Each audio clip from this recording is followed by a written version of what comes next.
গতকাল রাত থেকে রাস্তার ওপরের চার চাকা গাড়ি ও বাইকে পড়ে থাকতে দেখে ব্যাপক চাঞ্চল্য ছড়ায় এলাকায়। হাওড়া জগৎবল্লভপুর অন্তর্গত গোয়ালপোতা এলাকায় গতকাল রাত থেকে রাস্তার উপরে একটি সিসিটিভি লাগানো চার চাকা গাড়ি এছাড়াও ওই গাড়িটির পেছনে বাঁধা একটি নাম্বার প্লেট ছাড়া বাইক পড়ে থাকতে দেখে এলাকায় ব্যাপক চাঞ্চল্য ছড়ায়। স্থানীয় সূত্রে জানা যাচ্ছে আজ সন্ধ্যে 6টা নাগাদ স্থানীয় বাসিন্দারা সন্দেহজনকভাবে ওই গাড়িটির সামনে গিয়ে দেখেন গাড়ির মধ্যে একাধিক সিসিটিভি ক্যামেরা লাগানো রয়েছে। এছাড়াও গাড়ির পেছনে নাম্বার প্লেট বিহীন একটি বাইক বাঁধা অবস্থায় রয়েছে। কিছুক্ষণ খোঁজ করার পর ওই গাড়ি চালক ঘটনাস্থলে পৌঁছায়। তাকে স্থানীয় বাসিন্দারা জিজ্ঞাসাবাদ করলে ওই গাড়ির চালকের কথাবার্তায় অস্বাভাবিক আচরণ দেখে স্থানীয় পুলিশ স্টেশনে খবর দেন গ্রামবাসীরা। ঘটনাস্থলে পৌঁছায় জগৎবল্লভপুর থানার পুলিশ।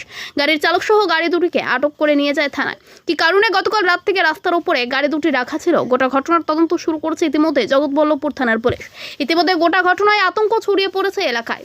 আপনি আবার এখানে কেন? হ্যাঁ, আপনার এইখানে এসে রেস্ট নিতে হয় জগৎবল্লভপুরে? মাসাট হয়ে আমি বাড়ি যাচ্ছিলাম স্যার, বর্ধমানে। আগের বার এসে আপনাকে তো ওয়ার্নিং দিয়ে ছাড়ালো যে এরকম ভাবে আপনাকে ধরে রাখা হয়েছে। ওটা খুব ডেঞ্জারাস ছিল স্যার।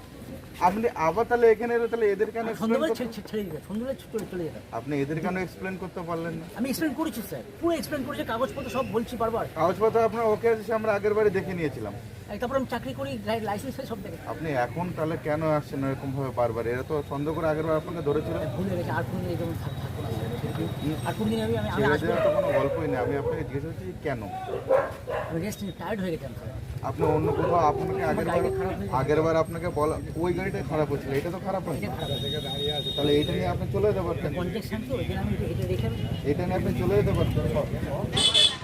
এখানে কালকে রাত্রি থেকে একটা গাড়ি বিটি কলেজের সামনে ছিল, কেউ লোকজন ছিল না।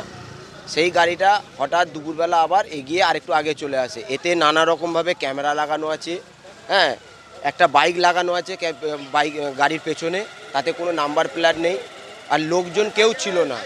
আমাদের দেখে সন্দেহ লাগছে যে এই গাড়িতে অন্যরকম কিছু হতে পারে।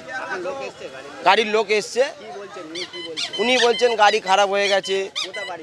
ওনার বাড়ি বলছে নদিয়াতে, কিন্তু এইভাবে সন্দেহজনকভাবে গাড়িটা পড়ে আছে। আমরা সাধারণ মানুষ খুব আতঙ্কের মধ্যে আছি, কেন গাড়িতে কি আছে না আছে আমাদের তো জানা নেই।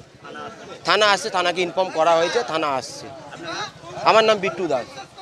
মাসাট যাচ্ছিলাম বর্ধমান হয়ে, তো গাড়িটা খারাপ ছিল, সেলফ স্টার্ট নিচ্ছিল না। আমার হেভি ডিউটিটা কাল মেকানিক ছিল না, তাই সলপে গেছিলাম। দুটোকে নিয়ে কনজেকশনের মধ্যে যেতে তো খড়গপুর থেকে এসেছিলাম। আমার গাড়ি সিকিউরিটির জন্য কল্যাণী থেকে আমি আসবো একবার বলে খড়গপুর থেকে আসছি। কল্যাণী থেকে গেছি খড়গপুর, আগে খড়গপুর থেকে এখানে ডাইরেক্ট এসেছি। এখন কল্যাণী যাবো, কল্যাণী বাড়ি। তো এখানে কি যাচ্ছিলাম দাদা, এত যদি ক্রস করে গাড়ি যাচ্ছে।